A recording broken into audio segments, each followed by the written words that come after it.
Ito yung baboy ko. 3 buwan at 10 araw. Pwede nang ibenta. Okay? Pwede nang ibenta ito. Malaki-laki na. Okay? So, sa ganitong mga pagkakataon, pwede nang ibenta itong baboy ko. Okay?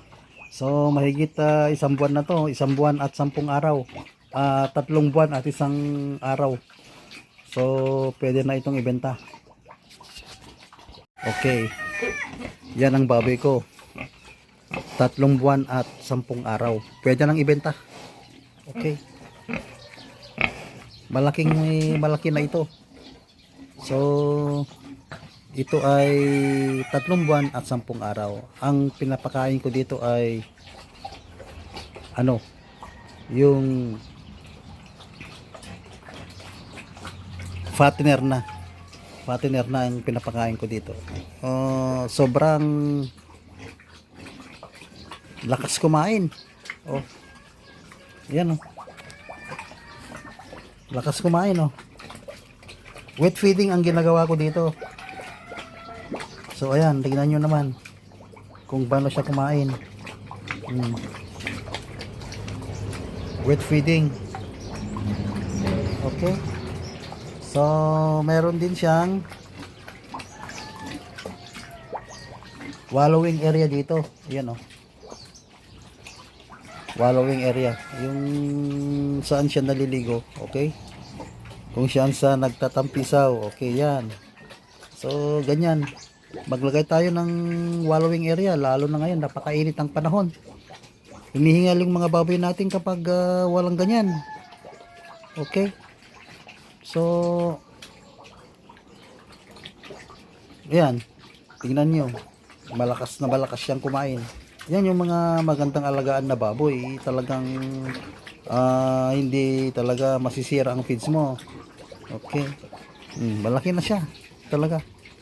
As in, pwede nang ibenta to. Pero maghintay muna ako ng magandang presyo. Sabagay 200 per live weight dito sa amin ngayon. 200 per live weight. Hindi na ka na malulugi diyan. Meron ka nang kikitain. So sa 200 live weight ay maganda ng presyo yan. Yan ang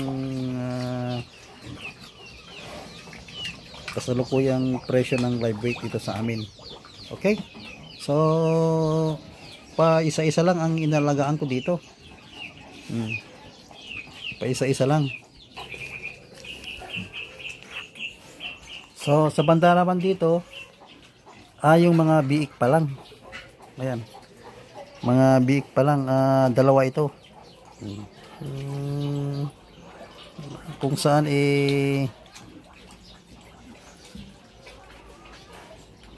pre-starter pa lang pinapakain ko dito. May 1 buwan pa lang ito. Okay?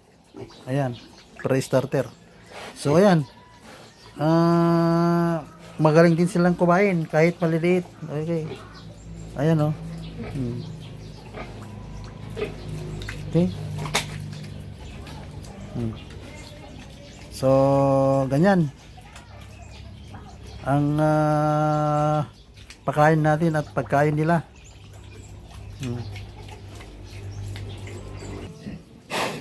So ayan mga